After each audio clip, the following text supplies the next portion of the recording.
This one goes out to the Artcasters. Ooh, Artcasters! I say you're catching your spell, Artcasters. Catching your spell. Ooh, you're gonna cast that spell. Strike a hell. Whoa! Ooh. Aye, aye. Aye, aye. Aye, aye.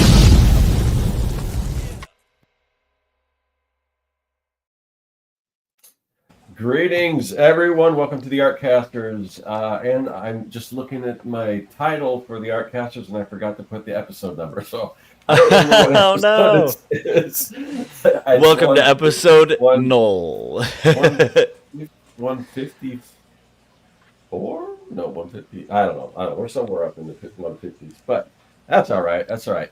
So today what we're going to do, usually what I do is I put a call out to some people about about a week in advance and see what kind of feedback. And I was trying to get a guest booked, and it just didn't happen. So what we typically do when something like this happens is we're just going to do a kind of a freeform show, Josh and myself, talk about what's going on and take questions from you guys. So I also put a call out to get questions from some friends of ours. I got a couple of questions, not a whole lot, but so we'll take those, and you guys in the chat, now's your time. I know sometimes we get busy talking with the guests and stuff like that, so we don't always get a chance to pay attention to the chat. So we'll do that. So just add your questions to the chat. We'll try to answer them as best we can. It's kind of a ask me anything. So whatever you want to ask, go ahead and ask that. And then, so I guess we'll start off. We'll do what we always do. We'll go around the virtual room, which is very small today. It's just two people. So, and talk about anything we got to promote. You are on my channel, so that's where you can find my videos.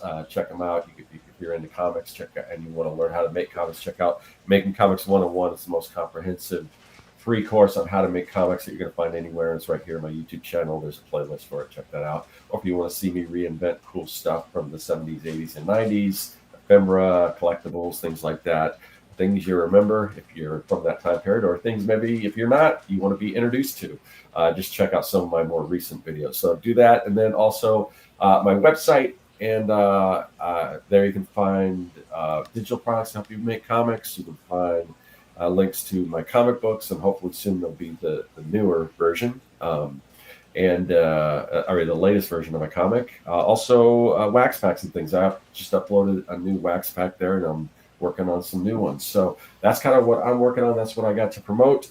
What about you, Josh? All right. Well, if you're into indie comics and you want to support independent comics, check out Jacob's Apartment, which is in bookstores everywhere. It's a graphic novel about two polar opposite roommates that find themselves in tough life circumstances where they're drawn together, even though they're polar opposites. And in a doomed romance, that's kind of like if you took Eternal Sunshine for the Spotless Mind and put it in a blender with Ghost World. If you like that flavor, you'd like Jacob's Apartment.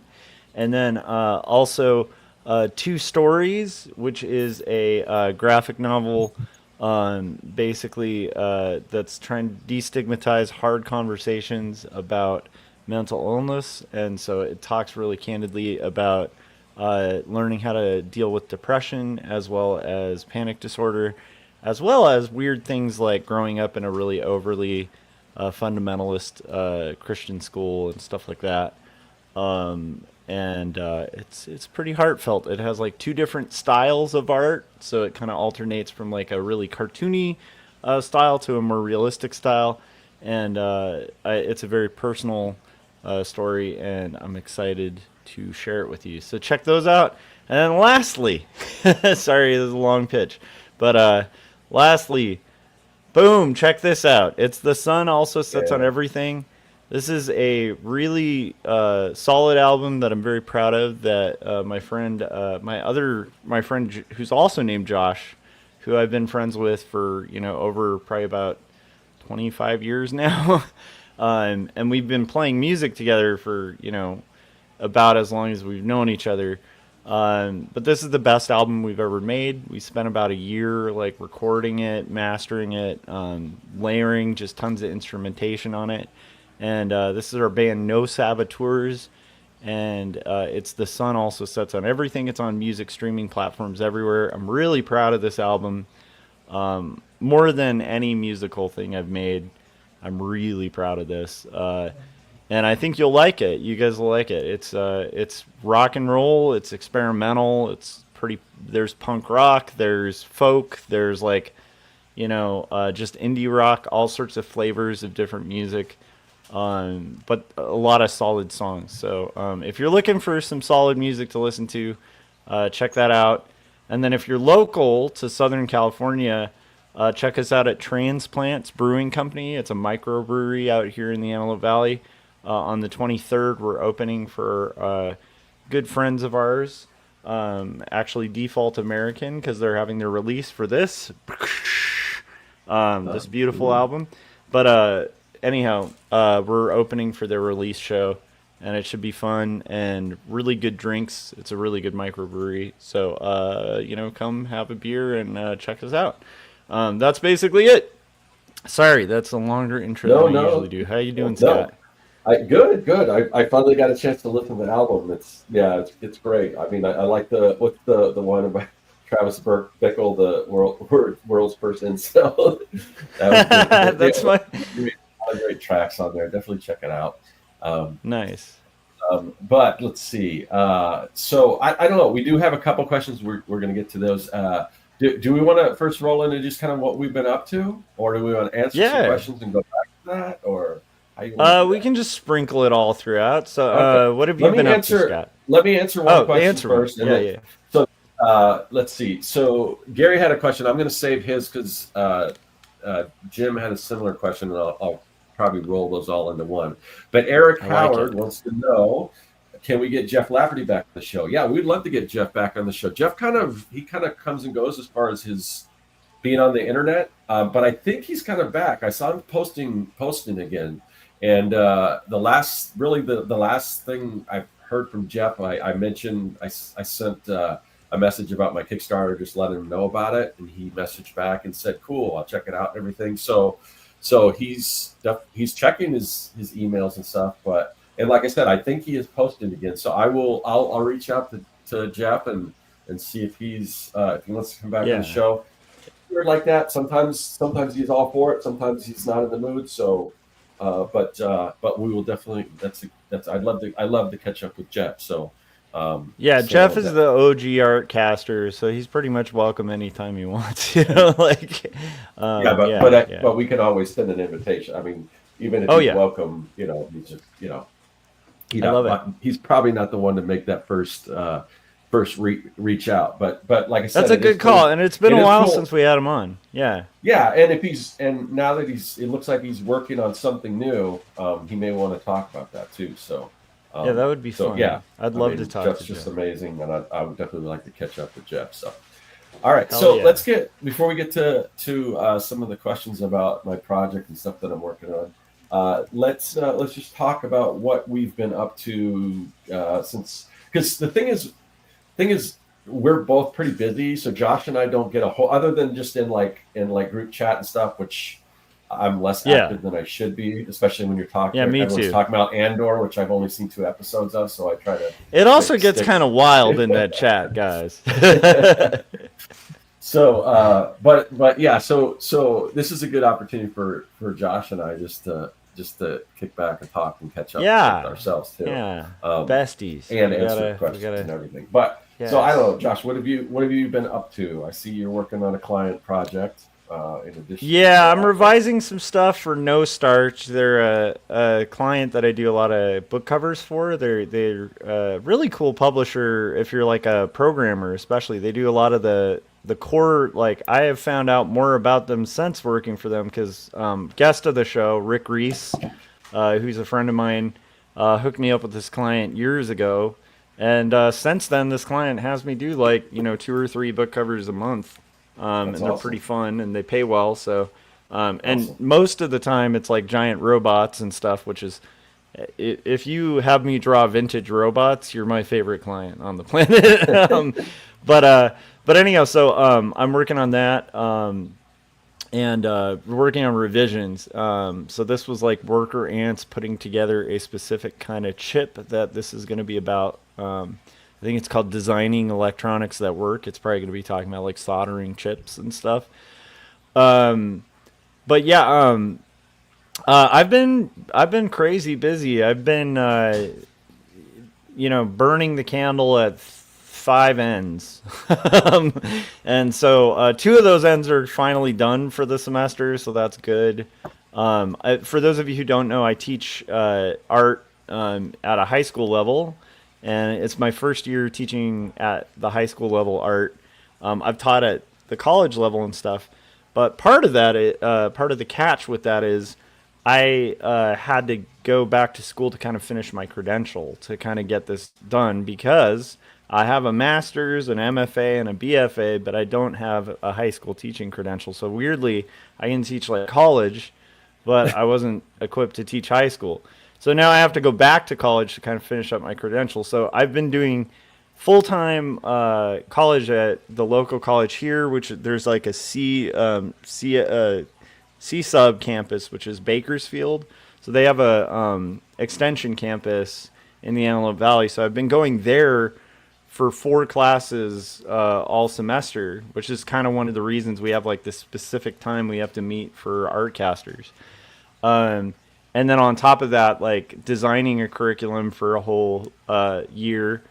And then on top of that, doing freelance and then trying to do graphic novel pages for Turner Publishing, because I'm working on that graphic novel, Not Death But Love, The Strange Supernatural Story of Elizabeth Barrett Browning.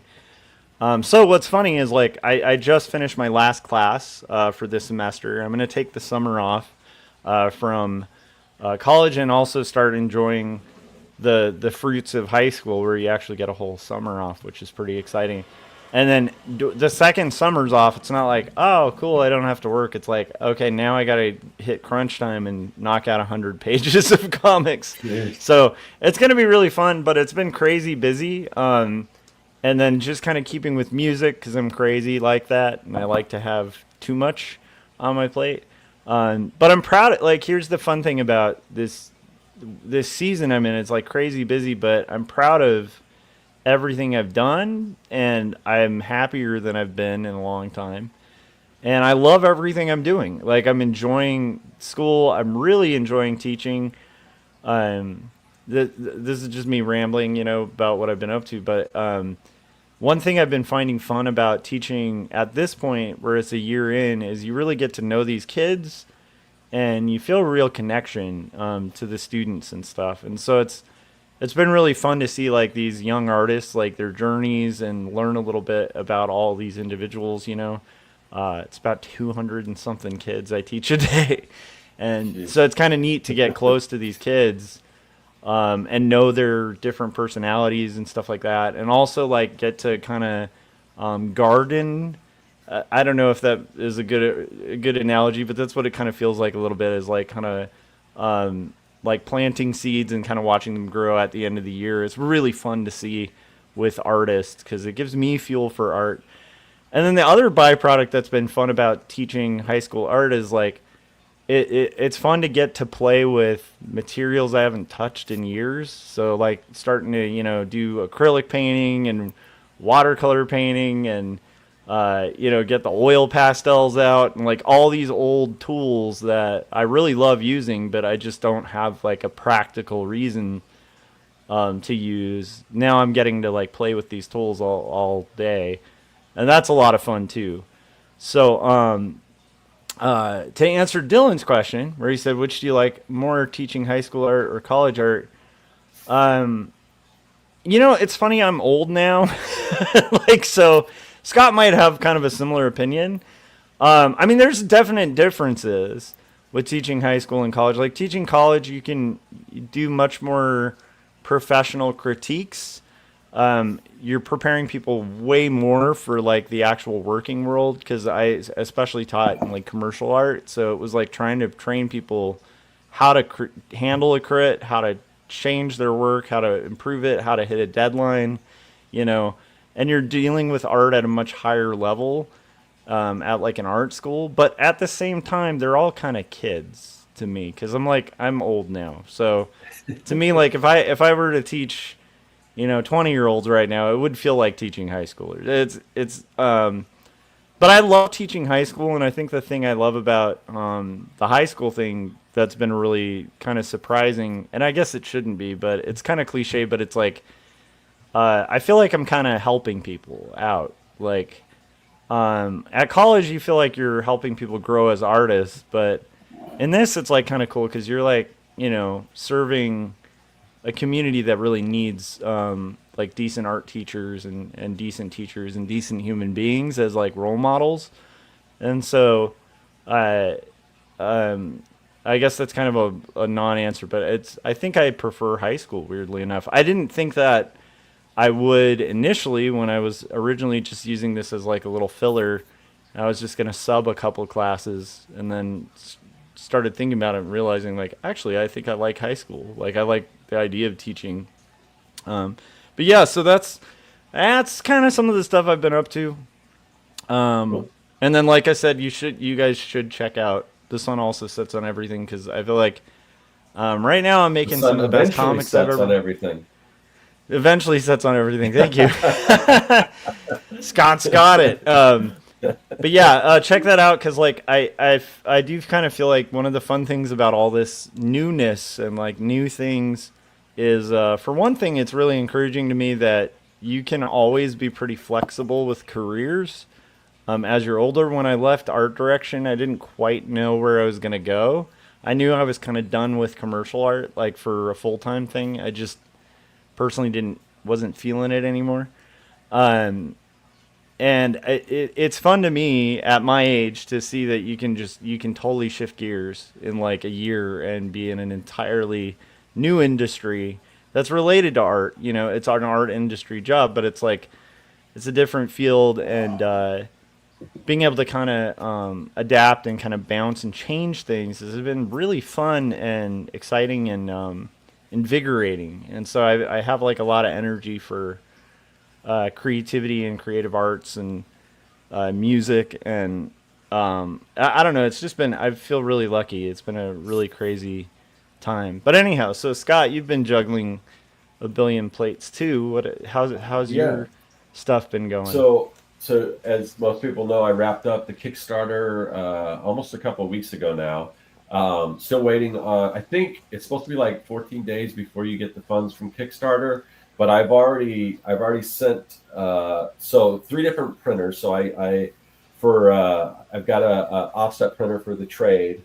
Yeah. And I already got that process rolling. I just put it on my credit card because I don't want to wait. And then so what I earned on Kickstarter, that's about the amount. What I'll get from Kickstarter after their fees is about the amount that trade costs.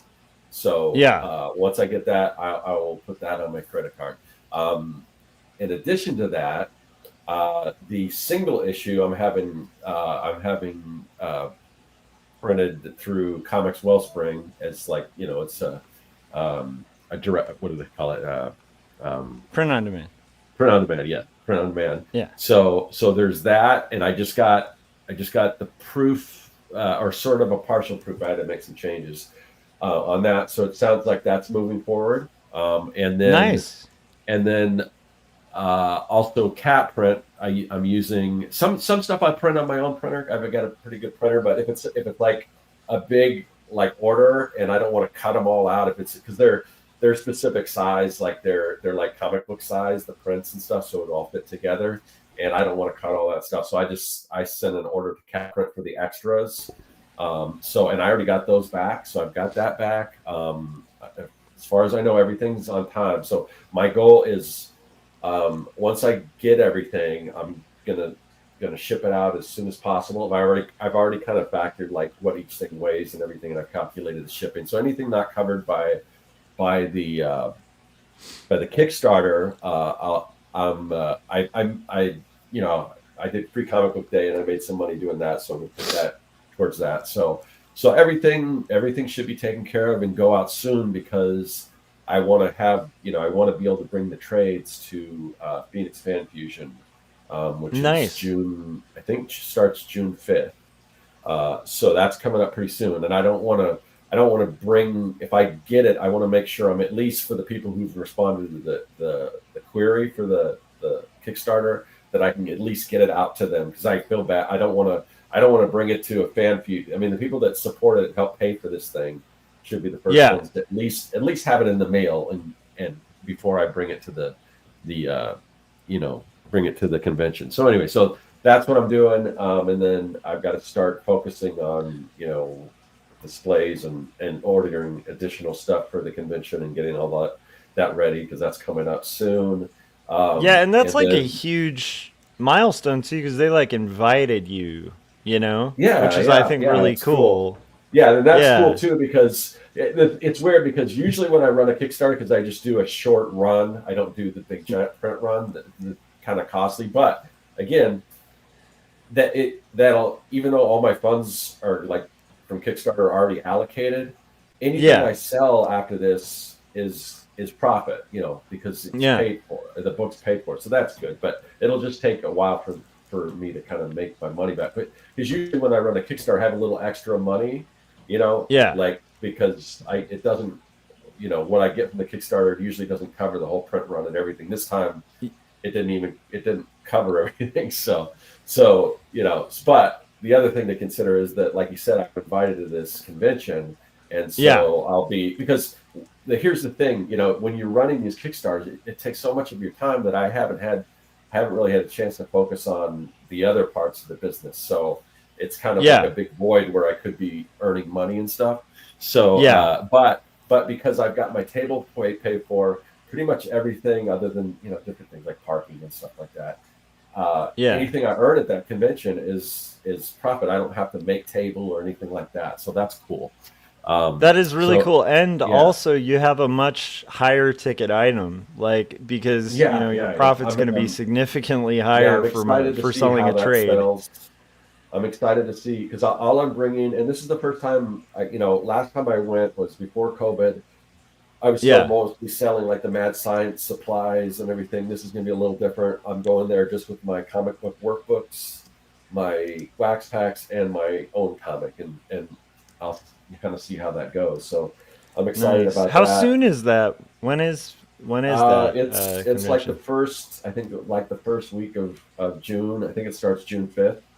So oh wow, that's coming up. Yeah, it's coming up quick. So if you're in Arizona, you'll be getting that soon. Yeah. If you're in Arizona, you want to come out to Phoenix Fan Fusion, I will be there. So and other than that, I've just been trying to kind of get caught up on some of the other stuff, like wax packs. I just put up, if you like the Weird Al movie UHF, I just did a wax pack for UHF, and that was a really fun one. And at first, I didn't know if I could do it, because there's so many little bits and skits and things in that movie that I wanted to feature. And because when I do the wax packs, I only do a single pack with 9 cards, because that's how many fit on an 8.5 by 11 sheet. So there's so many bits, like I don't want to, it'd be hard to leave stuff out. But what I did was I came up with the idea. On the front, I've got pictures from the movie, but then on the back, I made these little like TV guide listings, and they look just like classic TV guide listings, but they feature all of the shows that they showed, like trailers for, and movie of the week and stuff like that in the back, and gives a little synopsis of. So I was able to get everything kind of in there that I wanted to. So it's cool. So I'm really happy with that. That's awesome. That's up on my website. And then I'm working on some wax packs for the 70s Spider-Man television series. And then another one, just a Marvel live action 70s, 80s, like featuring Spider-Man and the Incredible Hulk and the Captain America movie from the 70s, and the Doctor Strange movie from the 70s. So it's all like Marvel Universe, but like 70s style.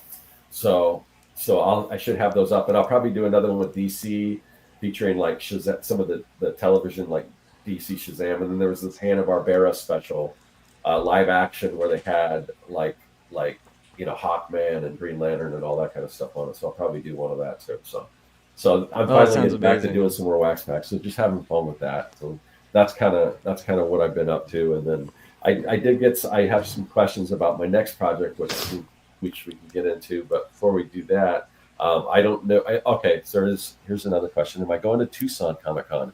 I don't know. I'd like to. I don't know exactly when it is. I'm definitely not tabling there, but I might go to check it out. There was another convention in Tucson that was supposed to be started up, and I was talking to a friend of ours, Eric Henson, about getting the table there, and I haven't heard anything back. So, but yeah, possibly I might want to check it out. So I've heard a lot of cool things about Tucson. I've only been there once, and I think one time I got invited not to table, but as a free. I didn't get a table free, but I got a free. It was like free admission as a press thing because the one time I went, I was doing a vlog and I kind of showed around Tucson Comic Con, and they saw that and they're like, "Oh, we'll give you if you want to do that again, we'll give you like a press pass and a thing." And I didn't end up Well, going back. you could so. easily get like a pro badge, I'm sure, dude. Oh, probably. Yeah, I think it's under new owner. I think right now it's owned. I think Brian Polito at least has some involvement in running it from Yeah. Coffin Comics, formerly Chaos Comics. If you're familiar with like Lady Death and stuff like that, Yeah. he's been big on the well, it's national, but he's in Arizona, so he's been in Arizona, kind of an Arizona comic creator for a while. So, but I think he That's has some awesome. involvement in that. I love it. But yeah, so I don't know before it because I don't want to occupy all the time. But I did have some questions, but I don't know if there's anything you wanted to mention. Let me make sure there's no other questions. We just got some Ed Piscor love. People saying they're going back and watching old Cartoonist Kayfabe, which I think I've seen most of the Cartoonist Kayfabe videos, but I think it's probably time to go back and watch some of those again because they're just so they're so informative and so great. But yeah, Got it. Yeah, I totally understand that. That sounds. I first off, cartoonist kayfabe is awesome. Second, Scott, you haven't done Holy Grail yet, right? Oh, I haven't. You know what? I don't even think that's on my list. Dude, I I don't would think I add have that any to your Python list. on my. Yeah. Okay. Yeah, All like right. a Python Holy Grail would be Yeah. great. Yeah. Or like maybe a like kind of Life I of don't know. Brian. Yeah, Life of Example. Brian. Yeah. Yeah. Yeah, that's a good one. I'm surprised that's not on my list, but yeah, that'd be fun. And I'm pretty sure they never made those. So Yeah. I would think they didn't. Who knows though? yeah.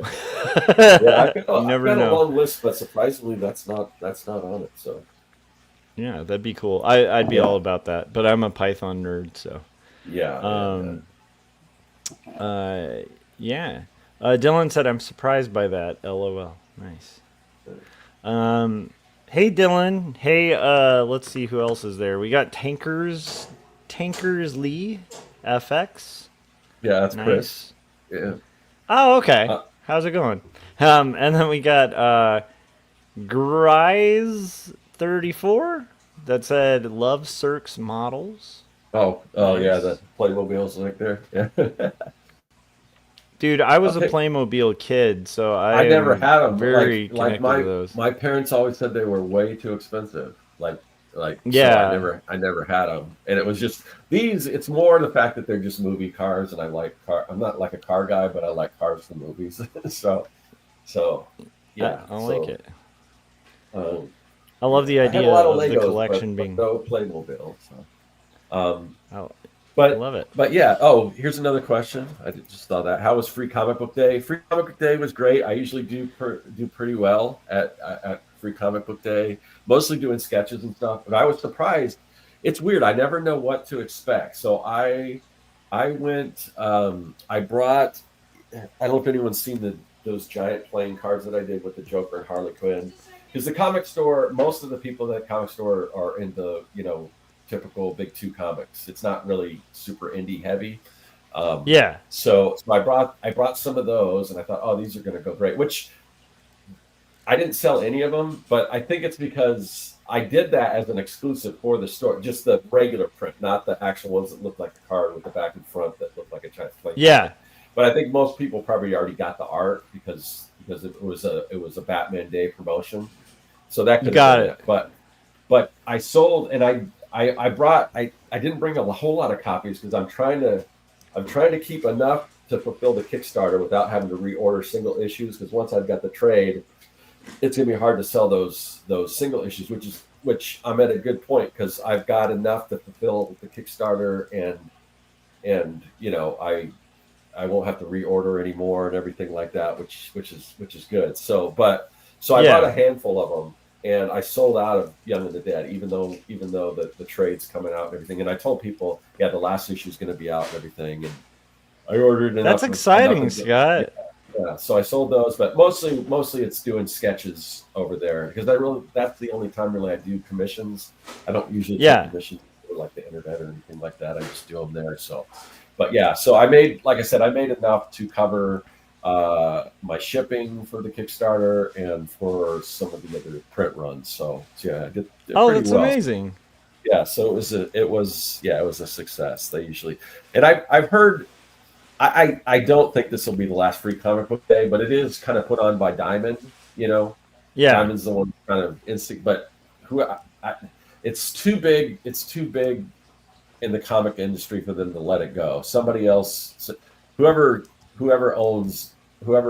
buys Diamond or whatever, has to see the value in that. I would imagine. Yeah. So we'll see what happens.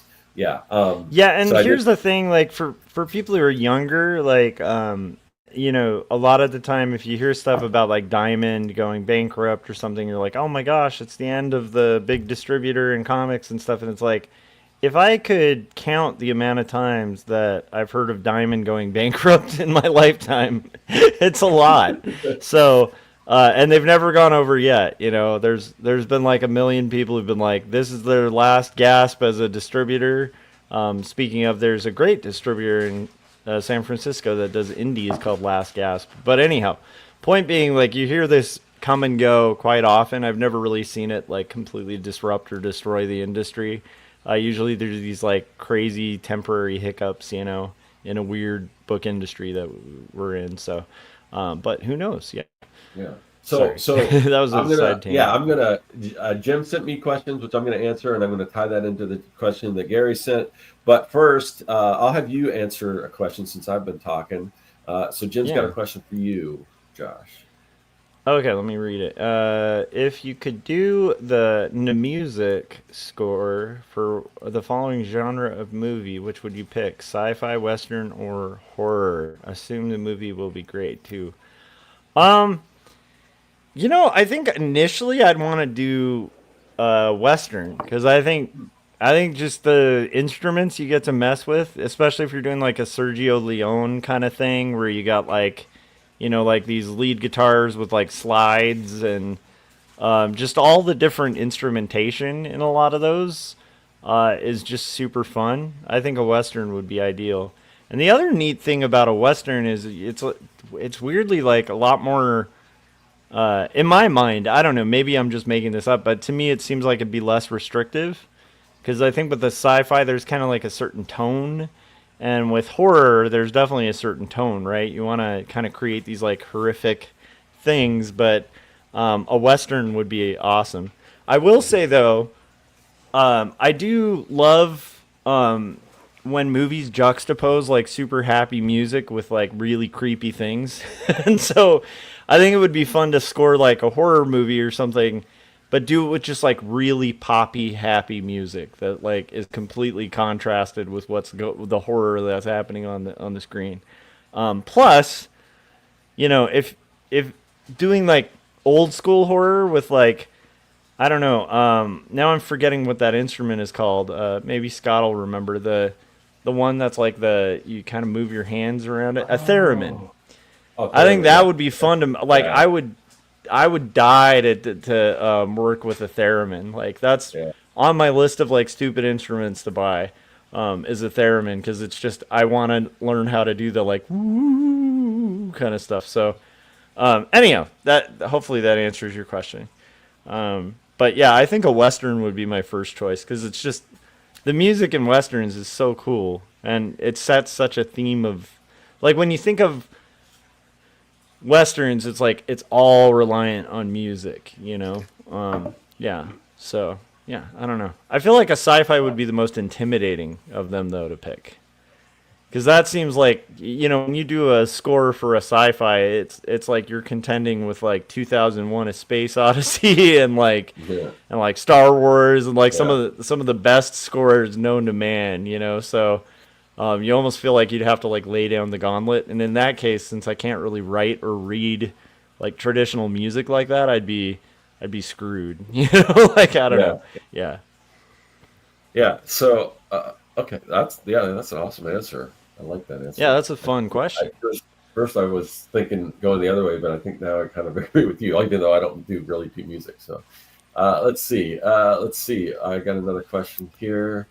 It's sort of addressed to me, but also probably would include Josh because he happens to be in that area or close to it. Any potential LA Comic Con appearances now that Young and the Dead is completed? I don't have anything, but I mean, it's not off the table because I have friends out there that probably exhibit at some of those cons out in the LA area, and I probably, I know a lot of people over there, and there's probably got a place to stay and everything, so I could probably make it happen. And if it's something that friends of mine are going to or exhibiting at, I might look into it. I guess I'll test the waters and see how. I still don't know how well comics, do at comic conventions, and I'm not too familiar with LA Comic Con in particular. Um, how well how comics are received there, if it's more of a pop culture thing or whatever. But yeah, I mean, it might be something I look at. I look into. The big thing right now is like, and I'm, you know, I'm not a big enough name to get a lot of tables paid for, but that's a big factor in whether I go to a convention or not exhibit, is if they're going to pay for my table, so I don't know if you have anything to add to that, Josh. No, that makes perfect sense. I would say if you're gonna do a Comic Con out here, of course you'd want to do San Diego, but that's crazy expensive to do. Yeah, So yeah, you'd want to do that as a guest. yeah. um, but If not, they pay for my table. but I will say, just having gone to WonderCon for that panel, I think if I start exhibiting again, I might try to do WonderCon Yeah, Anaheim, because like yeah. the artist alley, like that was the weirdest thing about that convention. Most conventions I see, the artist alleys are a little slower than the main booths. At WonderCon Anaheim, it was like the opposite, where it's like, dude, like the traction and traffic that was like buying at Artist Alley was like the majority of the convention. And Oh, it's that's like, cool. and then you'd go to like the big booths in the back, even like Loungefly and like the big giant companies, you know, and they'd have like no lines. But Artist Alley was just swarming with people and sales. So I was like, Yeah, I want to try I'm trying to WonderCon remember. Anaheim. I'm trying to remember what Scott and Keith say. If did they say they got put in like small press and that they wish they were an artist now? I can't remember what they were saying. I don't know if you I talked know to that them like or not. I asked them about it at the con, because I just kind of walked around before I Yeah, had to do my panel, and they were saying like, yeah, they know, because they've done Anaheim a bunch, and they were like, Artist Alley's yeah, always just like slamming. And I was like, that's, but I think their thought on it is they have the space, and so it's one of those things where you're gonna lose that space if you don't keep it. right. Because Yeah, yeah, once you yeah, kind of make an in yeah, with the con, it's like you get these cool arrangements for spaces. Kind of like people who are in at San Diego for like booth space. There's no way they're gonna take Artist Alley. You keep that booth space because it's like close to it's like prime real estate, you know. yeah, But yeah, yeah, they were saying that it's pretty well known that that convention's like really good for Artist Alley. So yeah, next time, if you do a California convention, I that's the one I would try, is like do Artist Alley at WonderCon, because yeah. that was The a other lot, like that was a busy convention. the other thing I'm considering, and at least go at first time just going as an attendee, Oh yeah, is DesignerCon. which was moved over to Las Vegas. But so I was just on a podcast last Friday, or a live stream called Aloha Friday with this this couple that they do a live stream, and they're based in Hawaii and everything, and they're Okay. more collectibles. They both digital and physical collectibles. And I was introduced to a friend of mine when I was out. I was trying to get on as many podcasts or live streams or whatever for the Kickstarter, and they were pretty much booked. But I went on after the fact and was talking with them, and they plus my friend Sean, they go to Designer Con, which I don't know. I watch the Designer Con the videos every time they come out, because they're like some of the best booths and just really cool stuff, because they're making like toys and collectible stuff. Yeah. That they, do.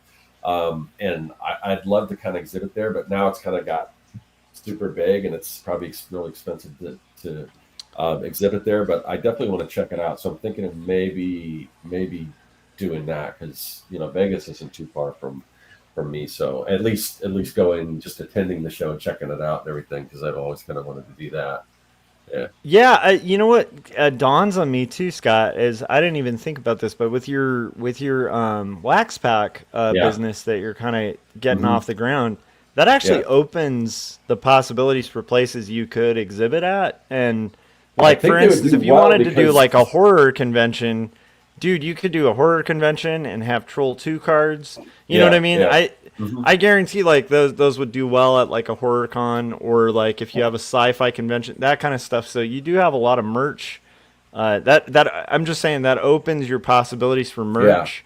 And the neat thing is, even at a con, let's say you went to a horror con or something, you could slide in Young and the Dead as well Oh yeah. with Yeah. the cards, Yeah. and Yeah. it do well. Horror Young and the Dead would do great, but any con that like you could do those cards at, that's actually something I just realized that would open up a lot of potential sales. That's really cool.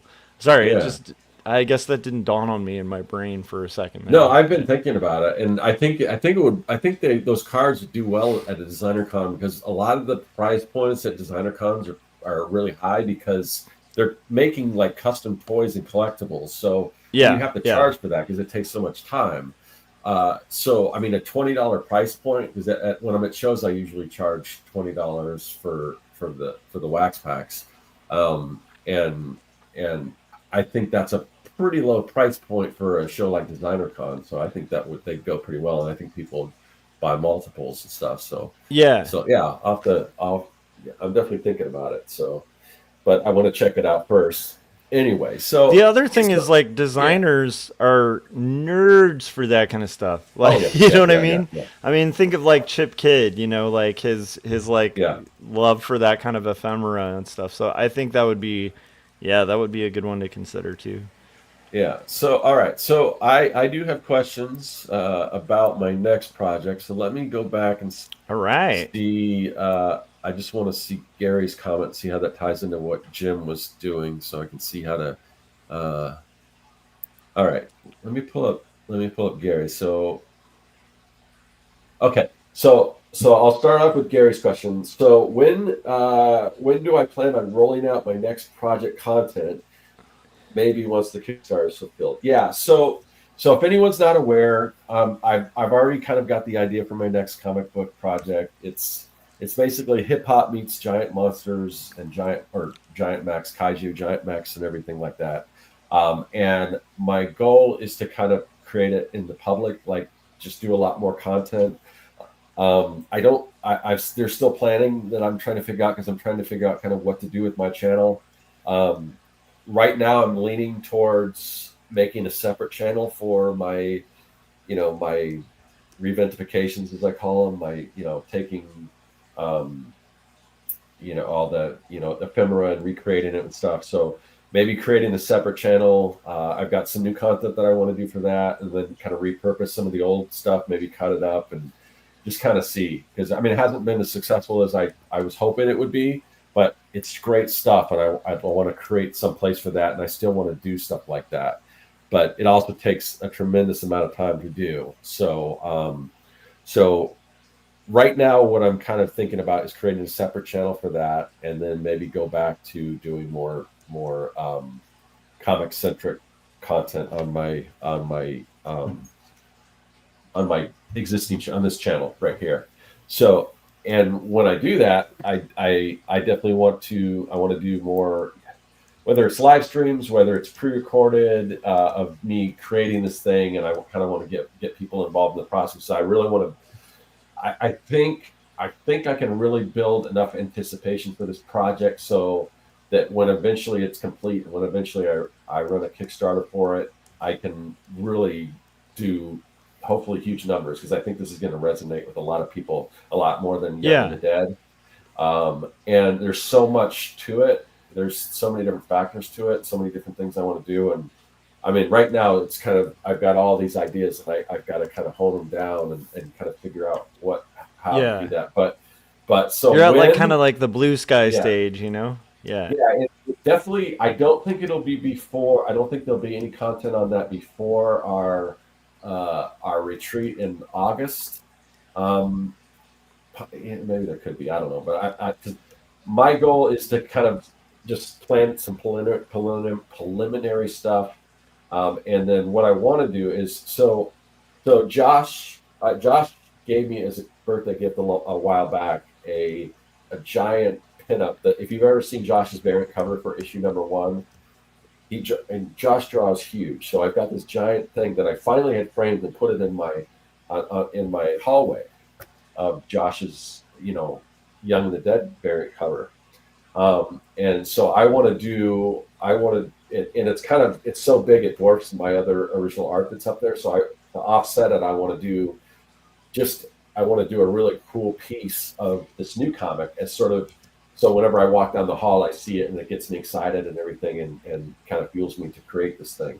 So I was thinking of maybe working on, it's kind of big. I mean, these things are big. Like I said, Josh draws pretty big, but if I can figure out a way to either get it on a plane, or whether we drive for this retreat that we do out in California, however we end up doing it, if I can get it over there to work on it, and then I'd have to have space there to work on this massive thing. I don't know, but that's kind of that's what I want to work on while I'm there, is just a really cool, piece that I can hang out. So, and then after just that, do a portfolio case, an art school portfolio case. Yeah. If I have to, it's so big, I don't think you can bring it on the plane. So you'd have to. Oh yeah, can you bring a portfolio case on a plane? That's a good question. You have to check it. It's pretty large. You can't put it in the overhead, and it can't fit under the seat. So you'd have to check it. So I don't know. We'll see. And by the time you get it back, it would have like dents and holes in it. And I could look at, anytime I do anything like that, I make it bulletproof. So it would be sandwiched between. Yeah, you have to. Yeah. Oh my gosh! Like, as a guitar nerd, there are so many horror stories of professional musicians who bring, like their Les Paul or something on a plane, and then it's like, like it'll be like a '59 Les Paul, which is like a $20,000 guitar, and they'll bring it, to a gig out of state, and then they open the thing and they're like, the neck is snapped, and it's like, how did they do that? Anyhow. So. Yeah. So, but anyway, that's cool though. I want to see the giant thing. That sounds amazing. Well, yeah, I'm hoping to work on it. I assume you're going to be free to go. I will be to the retreat. I will be. So yeah. I mean, that's kind of what I'm hoping to work on. And then that'll kind of just be the first, like, really like finished looking piece or whatever. But I'm already kind of working on anytime I come up with an ideas. I've been writing like rhymes, just bits and pieces that I'll piece together. Whether I'd like to have some sort of musical accompaniment to go along with that, but that's something I'll need help with, because back when I was into hip hop, and whether I did rhymes or create music or whatever, it was all sampled, which I would just take an instrumental track from a 12-inch or whatever, and then we put scratches or whatever, and then rap over that or whatever. And so I don't really know how to program music or create music or whatever. That's just how we did it back then. And it was nothing great, but I mean, I've learned a lot as far as writing, just from writing comics and stuff. Ironically, about so I know I could write some cool lines, and whether that becomes some kind of musical accompaniment that goes along with the book, or they're just printed inside the book, I don't know. But so there's that. At one point, I was even thinking of telling the whole story in rhyme, kind of like a, Hamilton or something. But I don't think I'm going to go that route. But there will definitely be lyrics and stuff in there. So, but anytime I come up with lyrics and I've got ideas for what like an album might be or whatever, so I throw that in there, or story beats or anything like that. So I'm already working I on love it, it. but I get to a point, some real preliminary stuff, but then I want to start sharing as I do like whatever character designs and things like that, and just build anticipation for this thing, So Dude, that's it's so that. cool. So let me find Jim's question, which isn't in the chat. He sent it to me early, so let me see what he says. See if I may have even answered that. But here are my questions ahead of time. For your new hip hop mech project diary videos, will these be done in a more improvisational, casual way, or do you see them being more produced? P.S. I cannot wait. And then he also says, I'm wondering if it will be regular Scott versus Mad Scientist Scott. They both serve their purpose. So I think where I haven't totally said. I think definitely it'll be a little less produced, but I would probably still do some kind of like an intro. Like I've got this this underground lair thing, and I don't want to scrap that idea. So it would probably be a matter of me like, oh, here's what we're going to talk about today. Let's go to the lab. Then I probably do the montage where I put on a coat, something super fast, and then just get into more of a thing, but not totally edited. Just me Nice. talking or drawing or whatever. So You could be like the um, beat doctor, do like a Dr. Dre type thing, you know? yeah, yeah. Well, I even thought about what if I did a different lab coat, and I could even do a video of me creating this, but like with like graffiti on it or something, or like I don't know. I mean, there's the Beastie Boys used to wear those lab coats all the time, in Yeah, their like intergalactic video. You could yeah, rock something like that, you know? yeah, yeah. I don't know. Yeah. I still would do something like that, but I would probably tone it down a little bit because it's kind of a weird thing. Because like when I used to do comic videos, like one of the main comments that I will always get is like people be like, "Yeah, just get to the point. You're rambling, blah blah blah." I got that all the time, and I stopped getting those comments once I did all these highly edited videos. But Yeah. again, those take so much time. So I probably try to find a middle ground, um, Yeah. especially if I'm talking about a particular topic, and keep it on point or whatever, but still still not take 60 hours to edit a video. So that's kind of what I'm thinking now as far as some kind of a middle ground with that kind of stuff. But I yeah, like so it. I'm still trying to think, exactly kind of what I want to do. But one of the things, sometimes I think even my girlfriend has kind of told me that like, and when I've recently been do the videos I've recently been doing, I kind of amp it up a little bit, and maybe I'll tone it down a little bit. I'll still do the intro, but not so much, because I was, you know, in recent when I decided to kind of go down that route and kind of, I'm going to really put all this time into production and do these videos. A lot of the advice that I was getting was, just make it super fast, super. But I don't think that resonates with the audience my age. So I think even though I'll still probably do the intro, still do the little quick montage of me putting on a jacket and kind of just setting things up.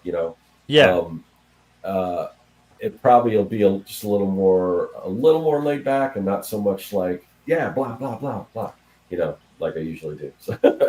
So I don't know. I'm still trying to figure all that out.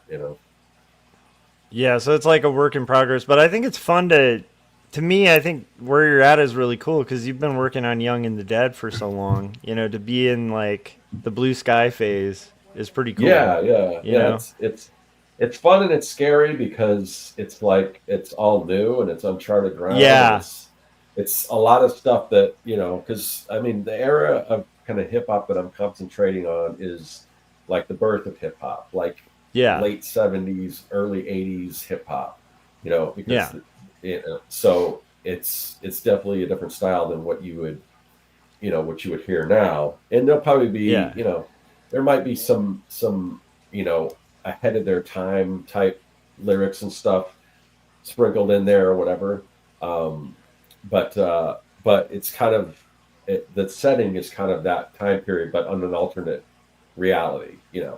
I like it. So yeah, so it's but I've got to kind of re-educate myself because I haven't really listened. I mean, I listen to classic hip hop and stuff, but there's so much like stuff that I haven't listened to in so long that Hey Scott, you kind of sound underwater right now, just oh for like really? the last second. Yeah, yeah, yeah. Now you Okay, sound fine. okay. I'll try to be closer to my mic, but Sorry, yeah. it just So was like a no, brief that's good. moment where. Yeah, yeah. Yeah. So anyway, so there's I've been watching documentaries on I rewatched like Wild Style, which is like the first hip hop kind of movie.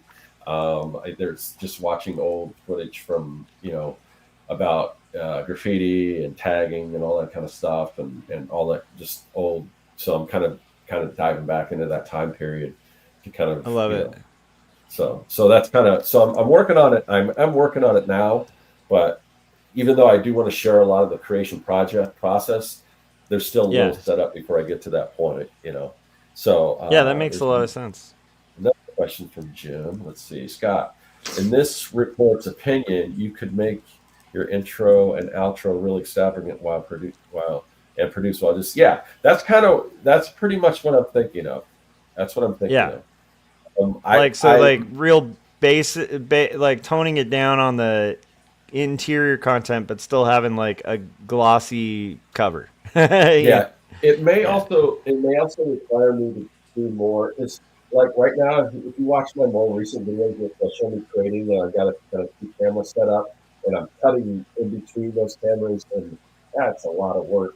What I'd like to Yeah. do is, even if I could do like if I could talk over like a speed drawing, but the thing is, like my my good cameras, they don't have the capability to record that long. Plus, it's 4K and it's like massive files. So I got to figure out because I know the people that work on the iPad, it automatically, if you're working in Procreate, automatically takes anything you drew and creates that file. Now I'm not going to That work on is the really iPad. cool. I can work on the iPad because I don't like working on that small surface. At least for like larger projects. If I'm at home, if I'm out and about and that's all I have, I'll work on the iPad. But I need to figure out something that can record my video where I could speed it up and not and kind of figure out whether it requires me to get more hard drive space or a different camera or something like that. But that's something that I could Well, do you can because do that with oh my gosh, what is it?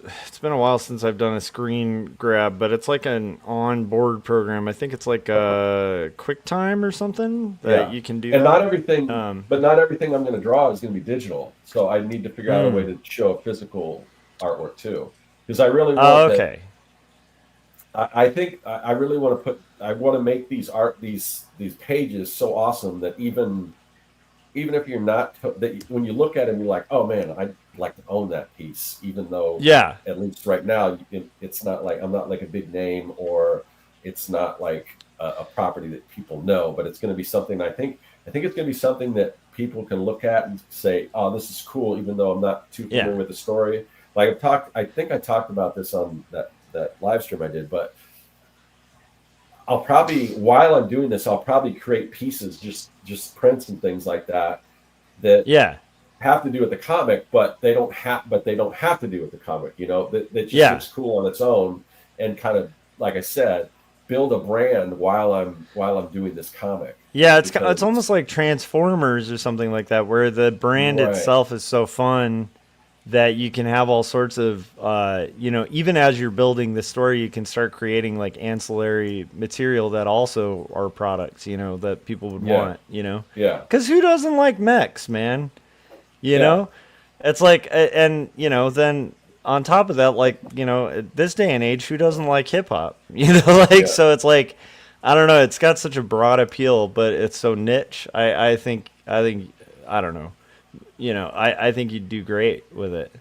Oh, this is Yeah. cool. So this is a saw graffiti Marge Simpson on a train car years ago by Bethany Home Road in downtown Glendale. That's in Arizona, so that's cool. Yeah, I know Nice. downtown there's actually some really cool commission graffiti stuff. But yeah, I live not too far from train tracks, so I haven't seen a lot of really cool graffiti. They're just basic stuff, but yeah, Yeah, that's what do cool. I know about graffiti? I'm up here in California. I'm just kidding. That's like the home of graffiti.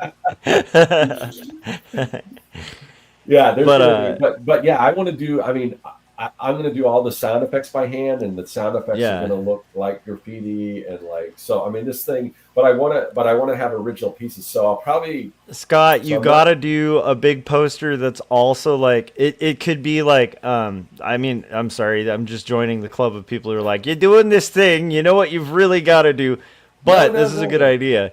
So what if it was a graffiti stencils, Graffiti stencils. You mean Yeah, like? like a stencil to like spray paint, Yeah. Oh yeah, yeah, So yeah, you yeah, should yeah. make some stencil posters that could function as both a poster and if somebody wanted to actually like cut out Okay. the stencil and like bomb it in their local town, Oh like yeah, they yeah, could. You know what I mean? yeah, But you could yeah. do the typical graffiti thing where you I have don't like a think I little could get it. disclaimer I on don't think like I could get in trouble for that.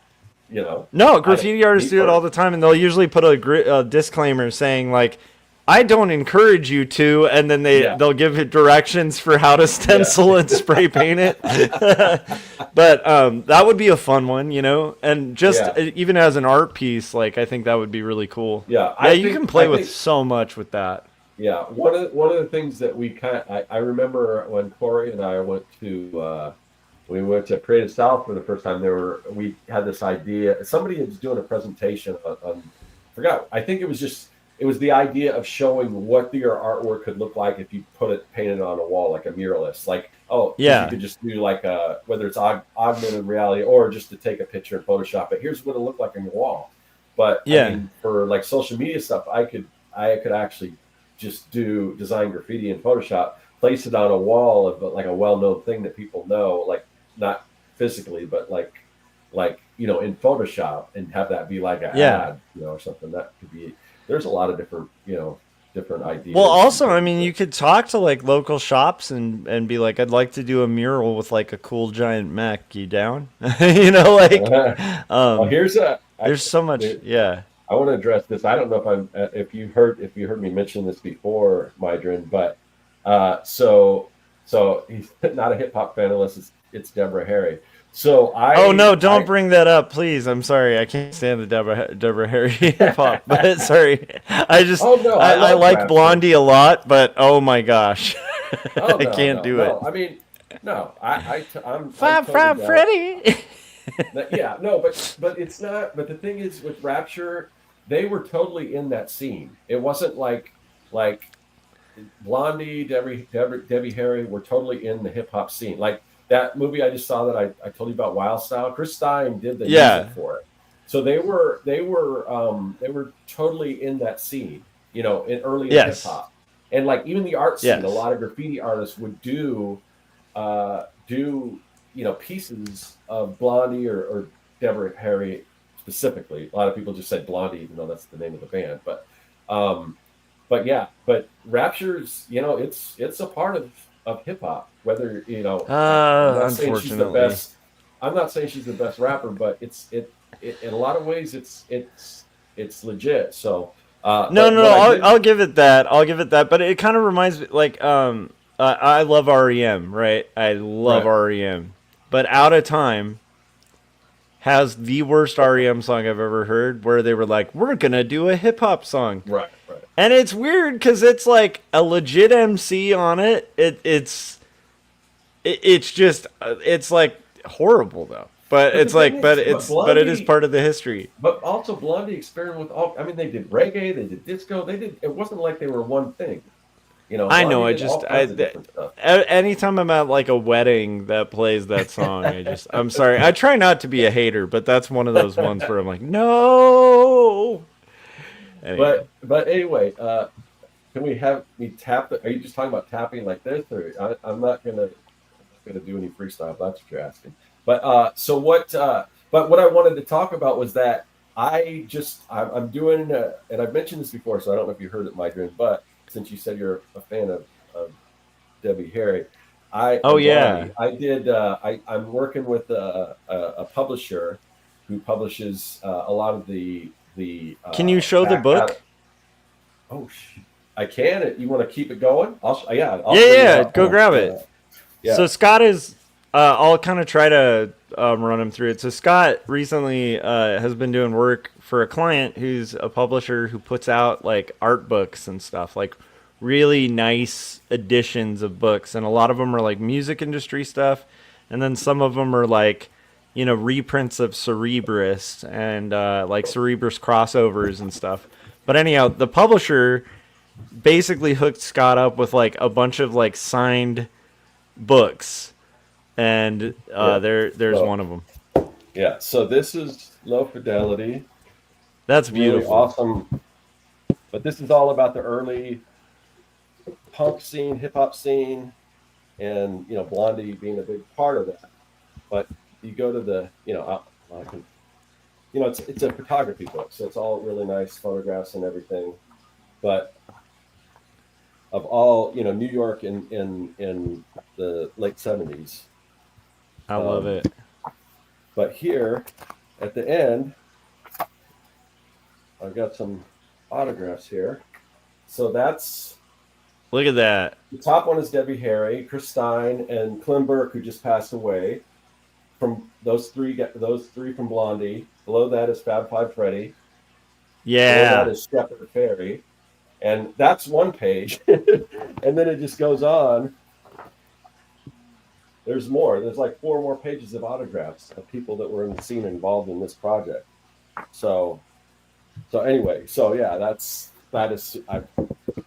is just such a cool Paul was book. saying Blondie was smoking hot. Yeah, Debbie Harry was gorgeous. And I love Blondie. There's that one song I just cannot do. I can't do Rapture. I can't. But anyway, so I'll probably I actually filmed a version of that. If you're on my Patreon, I haven't uploaded yet, but I probably will, of me unboxing all that stuff, because there's a bunch of cool Cerebus artwork and stuff in there too, and a bunch of cool sketch covers of TMNT and Spawn and Cerebus and all that kind Yeah. of stuff.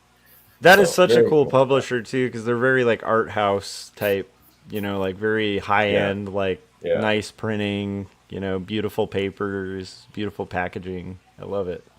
Yeah.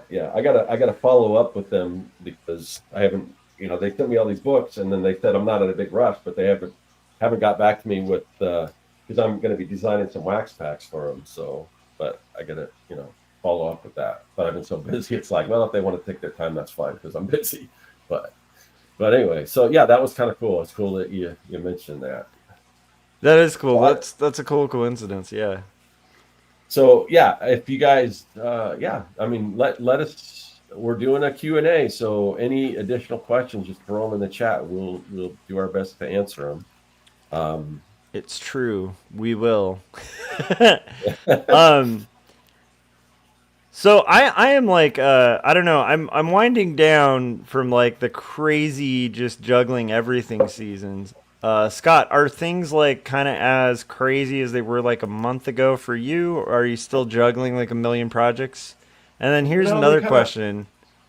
Are we crazy for like always, like, I don't know, I feel like there's something in the personality of a lot of Artcasters community members and us too, I think, where it's like we almost load ourselves with too much to do because that's just kind of what we do. I don't know.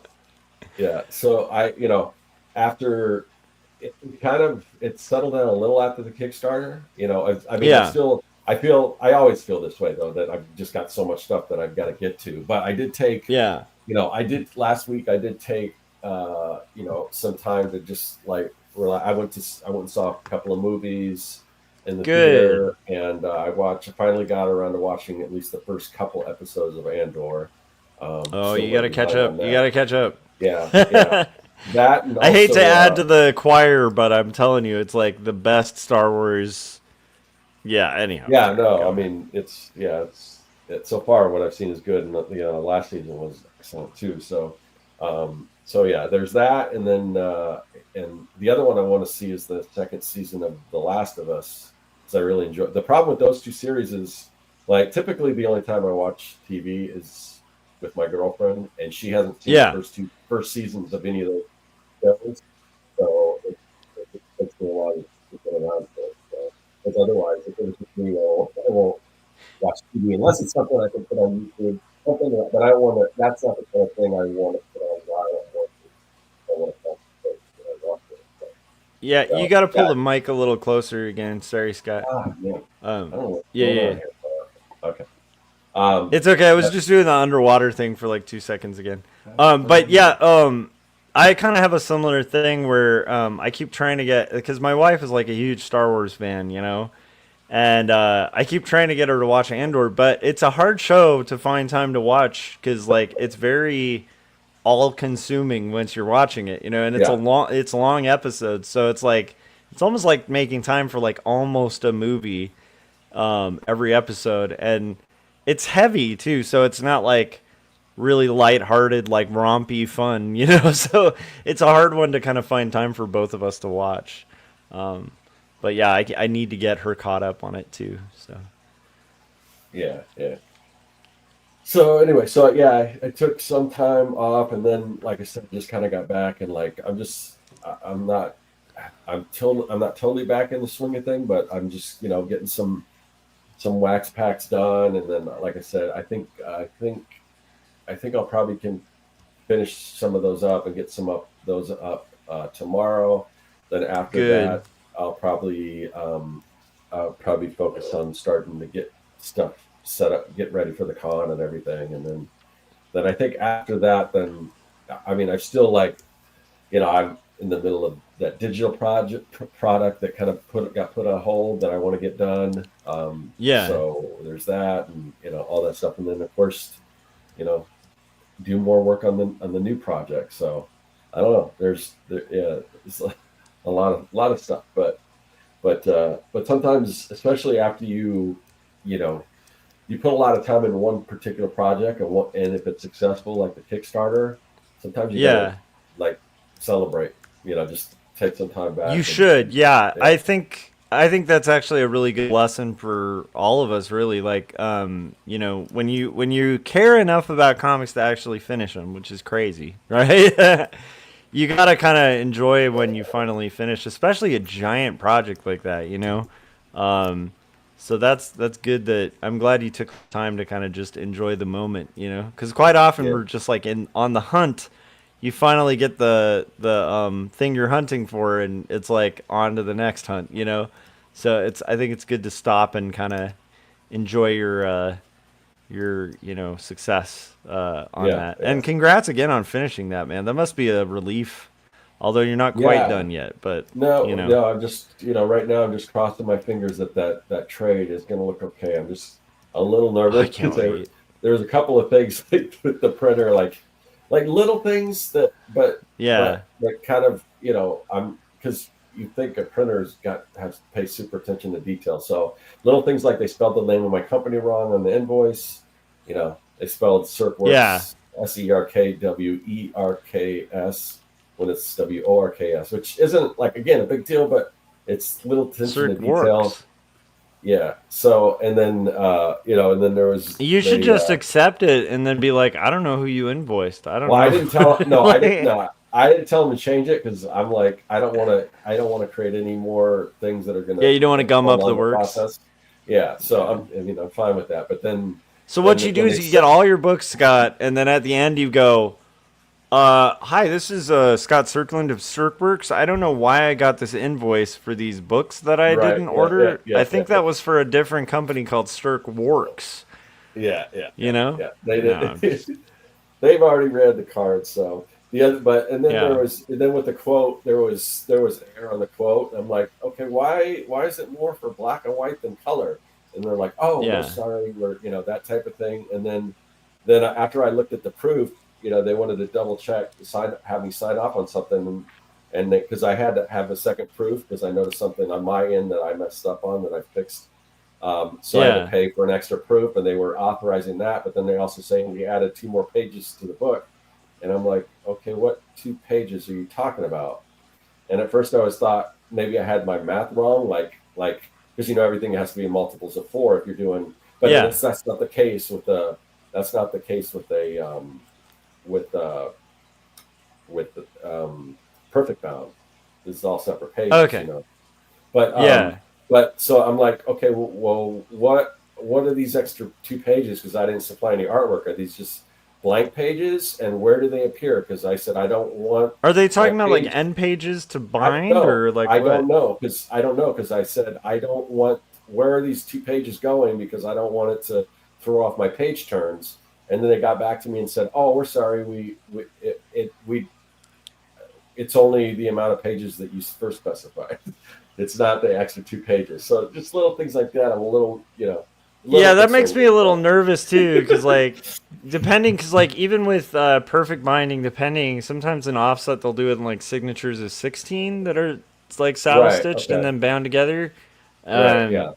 but it's like, yeah, like adding 2 pages without notifying a client is a pretty horrific, kind of scary thing because you're like, you're the printer. You should be the one bugging me Right. about page turns and counts. Like, you should Right. know how many pages are necessary for this book, right? Yeah. Yeah, that's wild.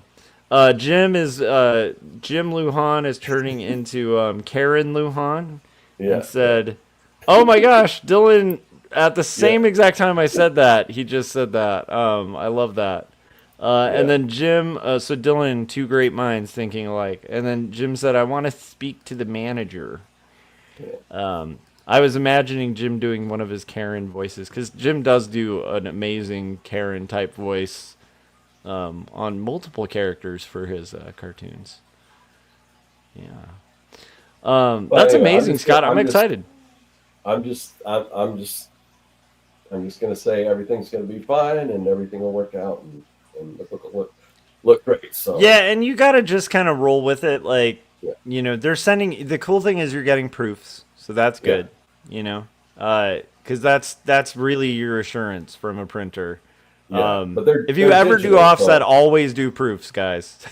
Always. yeah, these Yeah. are digital proofs that I'm okay. Yeah. But I did have them send me samples of books and show me the paper they're using and everything and the kind of Yeah, if you have the sound. paper Yeah. that the paper weights and you've felt the Yeah. paper and you've seen Yeah. sample books and stuff and you're digitally approving digital files, you'll be fine. Yeah, it is nerve-wracking. I don't know, because every once in a while you go underwater, There might be a But connection because my girlfriend is also, I believe, live streaming. So while I'm live oh, streaming, okay. so that could be part of it. I don't know. It's So true. We got to talk to her about, are you messing with the mics here? What's going on here? yeah. Who's the Paul Artcasters said, manager? who is the Artcasters manager? That's Corey, but he's no longer on Artcasters. No, I'm just kidding. Yeah, our manager's not even here anymore, so we're like He's the he was kids our off tech duty. manager. Yeah, he was our tech Yeah, manager. I miss Corey. We got to have Corey back on again too. It would be I know. fun. So I'm guessing he's busy because he recorded all those interviews and hasn't, and it's been a while since he put one up. So I'm guessing he's pretty busy. Because yeah, I had put the call out like, anyone want to come on the Artcasters and talk about a topic, and yeah. Gary was silent. So, I mean, not Gary. Corey was silent. So I love it. Gary said she's counter programming you. yeah, no, it's supposed to be an hour sort of difference because she's always had a live stream, and since we switched to Tuesday, she has like it's not a live stream in the sense that it's broadcast, but she's doing like a group video. She does a video chat with for her coaching and stuff like that. So, but I love it. Paul said, "Can I fill out an application to be your manager?" Absolutely, Paul. You have to fund us. We have demands for payment, a certain amount we both want to make. And if you meet those demands, you can be the manager. you have to pay We're kidding. pay to work for us. Exactly. You have to pay to manage us. That's the thing. We'd work for you. Yeah. By the way, if you guys are watching, you should check out the art of everybody in the chat. We have some very talented artists. Paul Pate is a pretty amazing cartoonist. Corey again, Corey, it's like you speak of him and he appears. Yeah. In a magic way. Corey, we were just talking about we need to get you back on Artcasters. That would be fun. Well, cool. I feel like it's a season of a lot of new projects and a lot of busy things, and I'm excited to see how the con goes for you. I think it's going to go really well. I think Yeah, I having a mean, trade at that con, I want to hear your feedback on it, but just imagine every sale of a comic, instead of getting like a 10-cent return, or like maybe 50 cent or $1 return on each comic, you're yeah. getting, like a good $10 to $15 No, more return than that on because every sale. again, it's paid for. So I Yeah. don't. There's Oh, no there you cost for go. me to produce the book. So it's a 20. Yeah. Anyone I sell is like pretty much $20. So Yeah. So that's so incredible, right? yeah, Because, yeah. you know, yeah, that's pretty cool. And so you're getting a more return similar to like a poster, except it took you 10 years to do. this. Please don't compare it to Prince. Don't compare it to Prince. I That always just find that funny with Prince because it's yeah. like people really do like Prince. I like Prince too. I like posters and stuff, but it is funny that like the price is about the same as like a book, and it's like the book could take like 10 years to do. Like Oh, I could do a if there's poster art in like a day, if there's anyone that ever looks at, even if it's a floppy and Yeah. it's like because like say Gary, I don't know, Gary probably charges like a couple like $10 for his, I think, but his are Yeah. oversized, but they're not trades. They're oversized, but they're not trades. And if anyone Yeah, they're scoffs pretty at that, close to which I don't think trades. people do, it's like people scoff at that, but yet they'll pay $20 for a single print. It's like, come on. You know how much Yeah. time Or went if into it's a this? t-shirt, they're like, Yeah, $30, no problem. yeah, And you're like, yeah. but it's like cotton and a screen print Right. and Yeah, here's the book. But it makes sense. I like my t-shirts too. I get it. yeah. But yeah, Can I well, send Jim the the libg, the libnik? I don't. The link? Oh, I assume it's link. What link? What link, Jim? I don't know what link. Do Link you to want the what? link Yeah. to? Do you want to hop in here? Here, I'm gonna send it. I'll Oh, invite do you, you want to Jim. jump on? Is Is that? Jim gonna like special guest or something? Is that what you're Oh, talking about? okay. We Jim, might you're have a always special welcome to guest. hop in. You got We 10 might minutes for like no, we can go a little we over, got but you're 10 gonna jump on. minutes. But yeah, you're gonna jump on. All right, Jim Now I'm Lujan. curious. He must have something really Mr. something. Lujan. He must have something I really something. call Mr. Jim Lujan to the stand to testify. All right, I just sent you the link, Jim. We're having a So Senate hearing, and we need to ask Jim Lujan questions about Animation Plus. Wouldn't that be funny if, like, Jim ends up having to testify in front of the Senate or, like, Congress about, like there's something happens with Animation Plus? Yeah. Mr. Lujan, how do you answer for the funding, the shady funding for the animations we've been seeing? You may speak now. Mr. Lujan. Finally.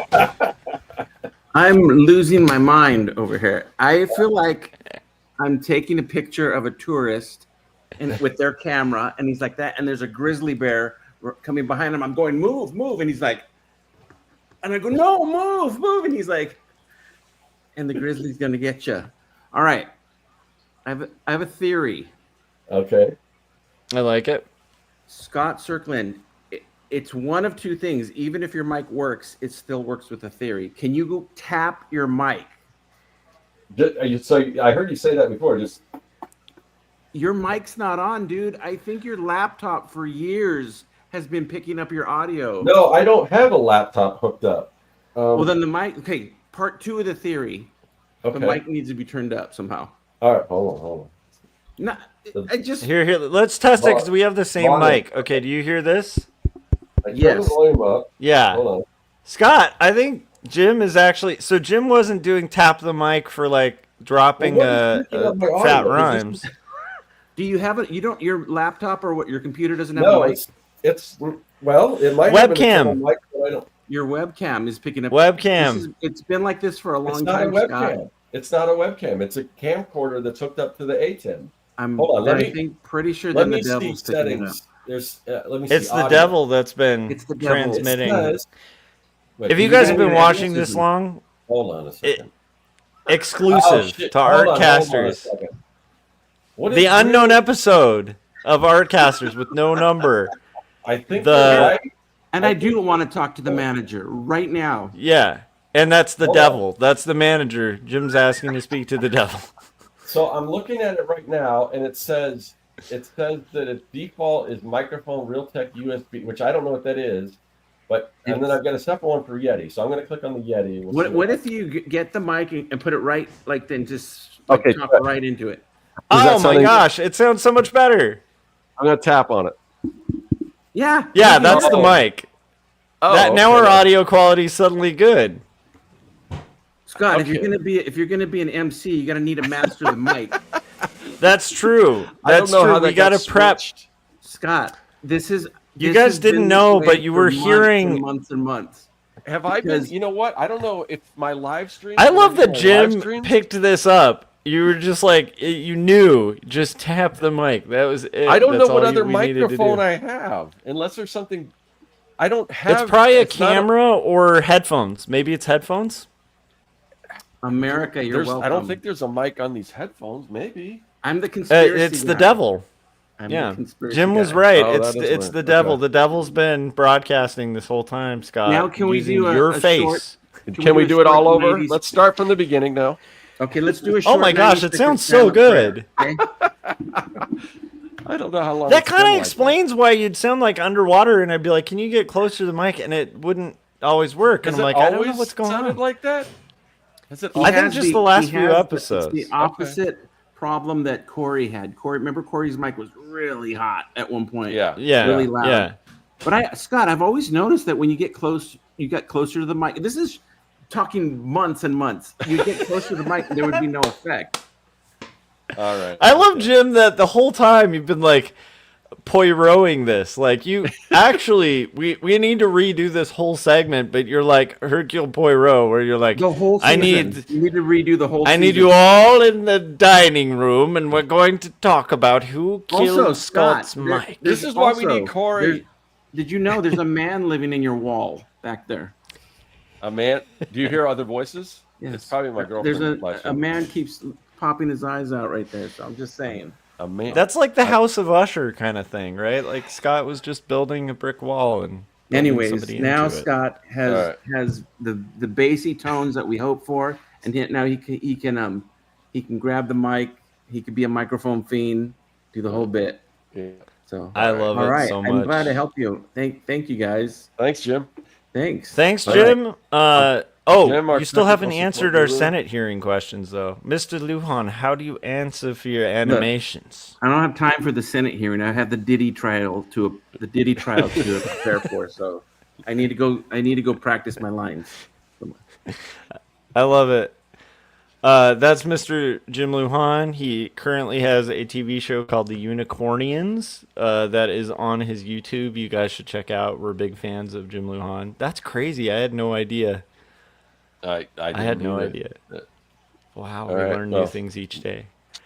Well, with But that, I'm just worried because I mean, all those live streams I was doing because I do my live stream like right over there, so I like move this thing, and then I'm like here, and it's probably not even working. So I don't know if you could even hear me in those. How well? I mean, people were commenting on my questions and stuff. So no, must have I heard could me hear and you stuff. all the time, but Yeah. it is interesting. The audio quality has always been a little lower, and I wasn't quite Really? sure if it's maybe a mixer or ATEM or whatever. But that makes a lot I'm more really sense. curious what other microphone would be because this isn't like I said, a laptop, and I don't know what other built-in mic. The camera is a camcorder that's hooked up to the ATEM. There's no mic on. Well, the I will cam- say, whenever I go to StreamYard, sometimes I'll have weird issues where it'll like auto default to the mic that's on my computer, Yeah. like the USB mic, and Yeah. then sometimes it'll auto default to like other mics, but it's like so I have to physically pick like the Yeti. But that's fascinating. I had no idea. We learned a new thing today, you guys. If you stuck around, you got the big payoff. I love it. Yeah, that's true. Paul said Jim is the new manager. I think he earned it. You guys should support Jim, though. Check out the Unicornians. It's amazing. All right. Well, I think with that was a big... we had a guest a special Yeah. guest on the show. Same guest as had last week, but That's true, but he's always welcome to hop in. yeah. Yeah, and we had a really good Q&A. I think this was a pretty successful, show. Yeah. It was fun. Yeah. Fun catching up with you, Scott. Every once in a while. Yeah, of course. Yeah, I love it. I like it because I get to hear a little more about like kind of the projects that are going on, and we get to talk a little bit about what we're up to. So I think these are good. Yeah. So what's the likelihood that you'll be able to finish 100 pages this summer? Oh, it's 100% going to happen. Yeah. Oh, really? Wow. Okay. Yeah, dude, Wow. I'm not teaching. I have no work to worry That's about just other crazy than to me, occasional but yeah. freelance. Yeah. Nah, it's doable. And is that does that mean the book's complete, or how many pages you got to go? That much. Oh, okay. Wow. 100. Okay, that's cool. Yeah, because I'm like 160 in Yeah, or something. that's So it's a little exciting. less than 100, like 90 pages. So That's exciting. All right. yeah, it's gonna be fun. I'm actually looking forward to it because it's like, Dylan wants to how know what often Long do you Beach get the stands opportunity for. to just do comics? Dylan wants It's to know what Long Beach Beach. stands for. Yeah, LB's Long Beach, Cal State Long Beach. Look. Whoop. Let's see if there we go. See? CSULB. I'm a CSU kid, a state school kid. Screw the rich kids. You know what I'm saying? I'm just kidding. All right. I think we're good.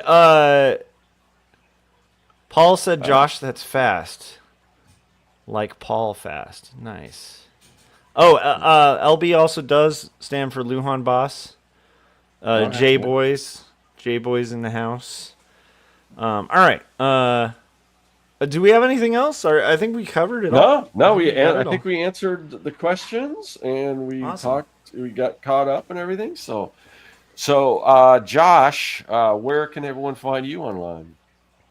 Well, you can find me. Oh, nice. Jim said J-Boys. Okay. There we go. I think we were both trying to share. Yeah. See, we do need a We need a manager. Paul, Jim, put in an application. All right. Yeah, if you guys haven't yet, check out Jacob's Apartment and Two Stories, my 2 graphic novels. And then if you have the most important thing you could do right now, you're an artist. You listen to stuff. There's some times where you want to listen to a podcast. You know, you'll put on Artcasters and work on art, or you'll put on like, anything, any sort of, you'll listen to Making Comics, the podcast, or, NPR or something. But sometimes you just want to listen to music. The music you should listen to this week is this. The Sun Sets on Everything by No Saboteurs. It's a great album. I worked on it with good 2 close friends of mine that I've known for over 20 years. We spent about a year producing this. It's very professional. It's good. The songs are good, and it's good background music to have on. And also, it's free. So check it out on Spotify, or if you want to throw us a couple bucks, buy it on Apple Music or other streaming platforms everywhere. Yeah, that's it. Scott, where can people find your work and get wax packs, get Young and the Dead, all that fun stuff? Yeah. Well, you can find my videos here on my YouTube channel. Just after you got done with this, just click on. You're already on the channel, so just click on, check out some of those videos. You can go back in the playlist, and you can learn how to make comics with Making Comics 101, or you can watch my more recent videos where I re-eventify ephemera and collectibles and just cool, collectibles and things like that from the Gen X era. Put a weird, unique spin on it. Also, I have a website, circworks.com, where you can find my comics. You can find the aforementioned wax packs. I just got a new one that I just posted. That one will only be available on my website. It won't be on Etsy, but it's the UHF, Weird Al's UHF wax packs. And then hopefully by the end of the week, I'll have a few more wax packs up there if you want to check out some of those. Those are always fun. And this show we do every single week. We do the Artcasters, and it's usually on a Tuesday. It rotates between Josh's channel, my own channel, different guests every week. Some weeks we don't have a guest like this week. But if you want to know who the guest is going to be, if we have one, If you want to know what time it's going to be, all that stuff, topic, all that stuff, just join our mailing list. We don't spam you or anything. There's a link in the description. Click on that link, sign up for the mailing list, and you'll be notified when we're about to go live. Other than that, we don't send any other emails or anything like that out. Yes. Yeah. I just uploaded those, Corey, the UHF, and you missed the beginning, but they're pretty cool because I was talking about how I was having trouble with all the different skits because I only have 9 cards. But so on the front, you've got scenes from like the movie and everything. And in the back, you've got like a vintage style TV guide listing of all the different like programming and stuff that they did. So Wheel of Fish is on there. Wild Kingdom, Raoul's Wild Kingdom, all that kind of stuff is all on there. So I try to include everything. It's a pretty fun set. So definitely check that out on my website. Yeah. So, and thank you to everyone in the chat. Thanks for the questions. Thanks for hanging out with us. And thank you to Jim. Too. Thank you. Yeah. Thank you to Jim for coming on and helping me with my microphone problems. Wow. All this time. I can't believe. I don't think it's been the whole time, but something switched over at some point, or I don't know, but I will be sure to keep an eye on that in the future. So thank you to everyone, and we will see you next week. Later. I love it. Okay.